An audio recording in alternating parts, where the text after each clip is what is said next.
Yeah, it's not the first time I've lost in Boston, so I don't want to continue to make it a habit. But they've had a few games over me, and they have our number, and it's just not our number. I don't want to say our number, but over the past few years, the teams that I've been on, they've had my number a little bit, and you got to give credit to a good team. They've been good over the past 3-4 years, so we want to show them respect, but at the same time, we want to bring our best game. We have to play 4 of our greatest games in order to win this series, in order to win the finals. It's not about, holding our heads over one game if we don't play well. It's the first of 4. We obviously know that, but we just have to play 4 complete games, 4 of our best games, and then we'll see where we stand after that. How's Kyrie? After the game last night, the Celtics are in my head. Like, that's quite a statement. Like, I was surprised when Tatum admitted he was nervous after the game last night. A professional athlete saying the other team is in my head, that's not one you hear often. This is the vulnerability of finals. Pedro saying the Yankees are my daddy. Like, how often do you hear an athlete say something like that? That is not often.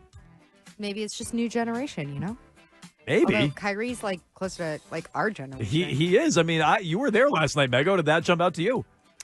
Not really. Look, it was a very rambling press conference, and I thought that he was trying intently to smile the entire time and be like, it's all good. We've been here before. I got a lead, but I also had to give it up to my teammates and all of this stuff that we've seen from afar throughout the entire playoffs as we've checked in with the Mavericks from time to time with this whole Kyrie redemption arc.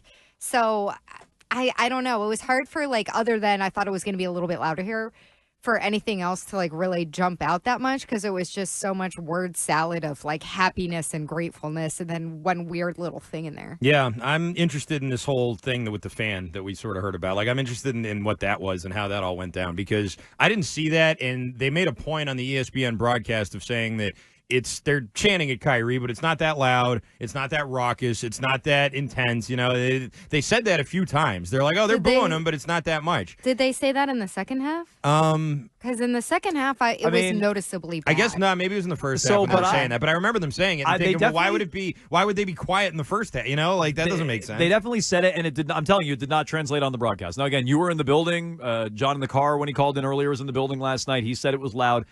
I'm just telling you, sitting in your living room, it didn't sound loud, and they were talking about it on the broadcast. I don't remember the time of game when they said it. It was extremely loud in the building to the point where it was I would say it was up there with games from the 2019 Stanley Cup run, like the finals, where, with the ears ringing and everything like that. That's how I always judge everything on that. You're talking about just the Kyrie, because the building sounded loud. There were points where you're like, holy crap, that place is about to explode. Right. But specifically the Kyrie stuff did not sound loud on TV. There was a point, I would say, in the third quarter when partway through, when it the final minutes of the third quarter, that's when it started getting really loud against Kyrie. It was waves of that chant from every section of the building, just on top, layering on top of each other. It was kind of creepy, actually.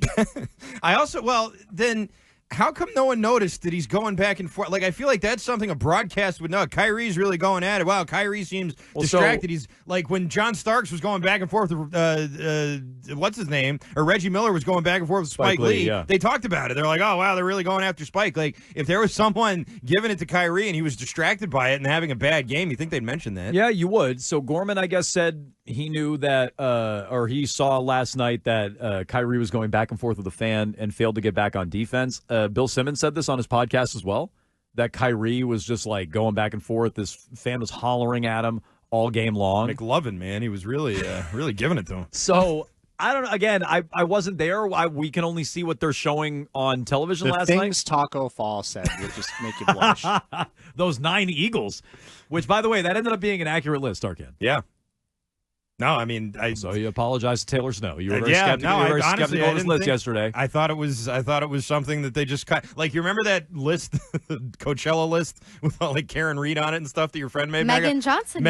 Yeah, I thought that's what this was. It kind of was. I thought it was both Wahlbergs, list of fake Jenny McCarthy, 9 Eagles and 4 Patriots. So no, I thought soccer coach I never heard of on the broadcast. you wouldn't really have noticed much of the the Kyrie stuff. Why wouldn't they play that up, though? Isn't that good for them? Isn't that drama? Isn't that what they want? Well, I don't know. Answer your own question. Why wouldn't they? I don't know. I can't imagine why they wouldn't. If there was something going on between a player and a fan to the point where he's not getting back on defense and you can see him yelling at the guy, I mean, the people sitting courtside could all see it. Why would you ignore that? I don't know. Is it possible one of the two teams and these, ESPN is broadcast partners with the NBA? So is it possible one of the two teams said, let's not play this up?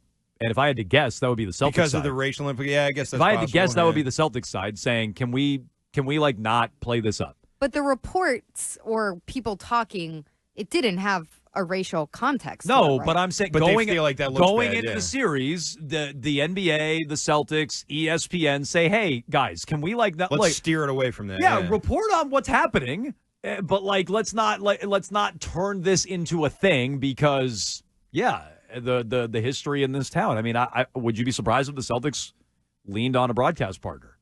No, I wouldn't be. So like I have no idea why they weren't covering it, but like if my mind has to try to answer that question, that's where I would go. I didn't realize that he was going back and forth with the fan, but it definitely looked like he was barking at times. So it makes sense that there was something that was bothering him. I'm not surprised he can't keep his composure. Like he that was doesn't visibly frustrated. That doesn't surprise me. You two were the ones that thought he was going to keep his composure. I think if anything, it'll be worse in game 2 if they're getting smoked again. I think it'll get worse. Would you qualify this as him if he's losing barking composure? at a fan and not getting back, assuming Definitely. Gorman's right, barking at a fan and not getting back on defense, that is losing your composure. Before this 100%. morning, I thought he just had a bad shooting night. Like that's what I thought it was. But then I hear all this stuff today about how he was engaged with a fan, and if that happens and you're having a bad night, if you're going back and forth with a fan and you're killing it, like that's cool. Like that's something any guy you can think of, and they do that and turn and point to the fan. Like Right. that's cool when you do that. But when you're having a bad game and you suck and your team gets blown out, and your guy's getting a layup going the other way, Yeah. I would say that's losing your composure. definitely losing your composure. 617-779-7937. We'll get back to the Celtics MVP last night. Who was it? Jaylen Brown, Kristaps Porzingis, one of us here, not me, not Mego, thinks Joe Mazzulla was the MVP. Some people want to vote for Tatum. Intern Thomas wants to vote for Tatum. We've had calls about Tatum.